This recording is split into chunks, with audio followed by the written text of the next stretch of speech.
पर चढ़ा सैयारा फिल्म का ऐसा बुखार, कोई बहा रहा आंसू तो कोई हो जा रहा बेहोश। युवाओं की हरकत पर यूपी पुलिस ने तोड़ी चुप्पी, आई लव यू बोलकर अच्छी तरह समझाया।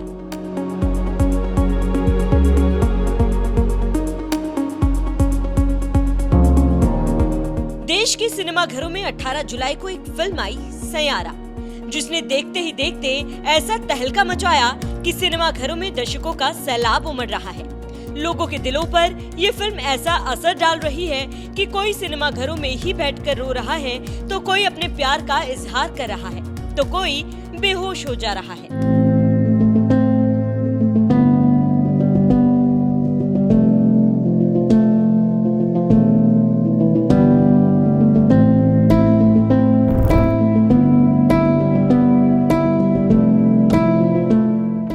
सोशल मीडिया पर तेजी से वायरल हो रही ये वीडियो बता रही है फिल्म सैयारा का खुमार किस कदर लोगों के सिर चढ़कर बोल रहा है। लेकिन जरा ठहरिए, ये तो सिर्फ फिल्मी पर्दे की कहानी है, जिस पर फिदा आज का युवा फूट फूट कर रो रहा है और बेहोश होता जा रहा है।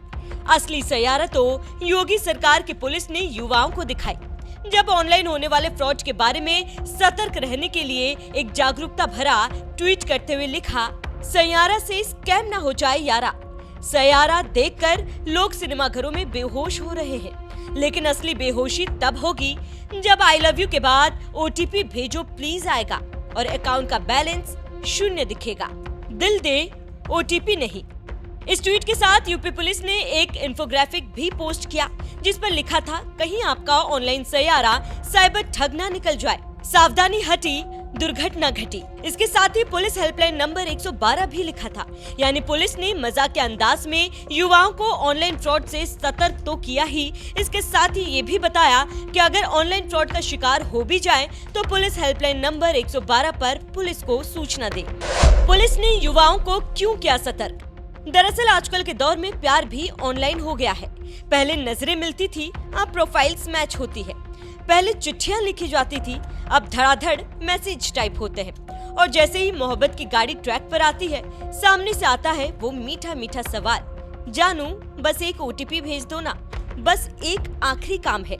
यही से शुरू होता है असली काम, क्योंकि आई लव यू सिर्फ एक चारा होता है, जिसके पीछे चल रहा होता है किसी साइबर शातिर का दिमाग, जिसकी नजर इजहारे इश्क पर नहीं, आपके बैंक अकाउंट के बैलेंस को साफ करने पर होती है। और जैसे ही आपने ओटीपी बताया, मिनटों में आपका बैंक अकाउंट साफ हो जाएगा। डिजिटल प्यार के चक्कर में पड़ने वाले ऐसे युवाओं को यूपी पुलिस ने सैयारा फिल्म के बहाने जिस अंदाज में समझाया, इस पर आपका क्या कहना है? अपनी राय हमें कमेंट कर जरूर बताएं। साथ ही कुछ ही महीनों पहले पीएम मोदी ने लोगों को डिजिटल अरेस्ट से आगाह करते हुए क्या कुछ कहा, वो भी सुनिए। आइए मैं आपको बताता हूँ ये फ्रॉड करने वाली गैंग काम कैसे करती है, ये खतरनाक खेल क्या है, आपको भी समझना बहुत जरूरी है, औरों को भी समझाना उतना ही आवश्यक है। पहला दाव, आपकी व्यक्तिगत जानकारी वो सब जुटा करके रखते हैं। आप पिछले महीने गोवा गए थे, है ना? आपकी बेटी दिल्ली में पढ़ती है ना? वे आपके बारे में इतनी जानकारी जुटा कर रखते हैं कि आप दंग रह जाएंगे। दूसरा दाव, वहाँ का माहौल पैदा करो। वर्दी, सरकारी दफ्तर का सेटअप, कानूनी धाराएं, वो आपको इतना डरा देंगे, फोन पर बातों बातों में आप सोच भी नहीं पाएंगे। और फिर उनका तीसरा दाव शुरू होता है। तीसरा दाव, समय का दबाव, अभी फैसला करना होगा वरना आपको गिरफ्तार करना पड़ेगा। ये लोग पीड़ित पर इतना मनोवैज्ञानिक दबाव बना देते हैं कि वो सहम जाता है। डिजिटल अरेस्ट के शिकार होने वालों में हर वर्ग, हर उम्र के लोग हैं। लोगों ने डर की वजह से अपनी मेहनत से कमाए हुए लाखों रुपए गंवा दिए हैं। कभी भी आपको इस तरह का कोई कॉल आए तो आपको डरना नहीं है। आपको पता होना चाहिए, कोई भी जांच एजेंसी फोन कॉल या वीडियो कॉल पर इस तरह पूछताछ कभी भी नहीं करती। मैं आपको डिजिटल सुरक्षा के 3 चरण बताता हूं। ये 3 चरण हैं: रुको, सोचो, एक्शन लो।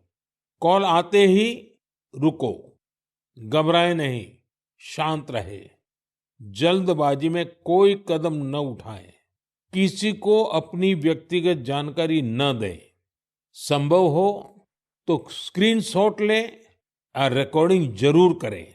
इसके बाद आता है दूसरा चरण। पहला चरण था रुको, दूसरा चरण है सोचो। कोई भी सरकारी एजेंसी फोन पर ऐसे धमकी नहीं देती, न ही वीडियो कॉल पर पूछताछ करती है, न ही ऐसे पैसा की मांग करती है। अगर डर लगे तो समझिए कुछ गड़बड़ है। और पहला चरण, दूसरा चरण और अब मैं कहता हूं तीसरा चरण।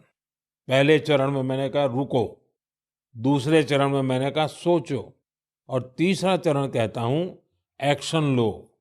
राष्ट्रीय साइबर हेल्पलाइन 1930 डायल करें, cybercrime.gov.in पर रिपोर्ट करें, परिवार और पुलिस को सूचित करें, सबूत सुरक्षित रखें। रुको, बाद में सोचो और फिर एक्शन लो। ये 3 चरण आपकी डिजिटल सुरक्षा का रक्षक बनेंगे। साथियों, मैं फिर कहूंगा, डिजिटल अरेस्ट जैसी कोई व्यवस्था कानून में नहीं है। ये सिर्फ फ्रॉड है, फरेब है, झूठ है, बदमाशों का गिरोह है। और जो लोग ऐसा कर रहे हैं, वो समाज के दुश्मन है। डिजिटल अरेस्ट के नाम पर जो फरेब चल रहा है, उससे निपटने के लिए तमाम जांच एजेंसियां राज्य सरकारों के साथ मिलकर काम कर रही है। इन एजेंसियों में तालमेल बनाने के लिए नेशनल साइबर कोऑर्डिनेशन सेंटर की स्थापना की गई है। एजेंसियों की तरफ से ऐसे फ्रॉड करने वाली हजारों वीडियो कॉलिंग आईडी को ब्लॉक किया गया है। लाखों सिम कार्ड, मोबाइल फोन और बैंक अकाउंट्स को भी ब्लॉक किया गया है। एजेंसियां अपना काम कर रही है, लेकिन डिजिटल अरेस्ट के नाम पर हो रहे स्कैम से बचने के लिए बहुत जरूरी है हर किसी की जागरूकता, हर नागरिक की जागरूकता।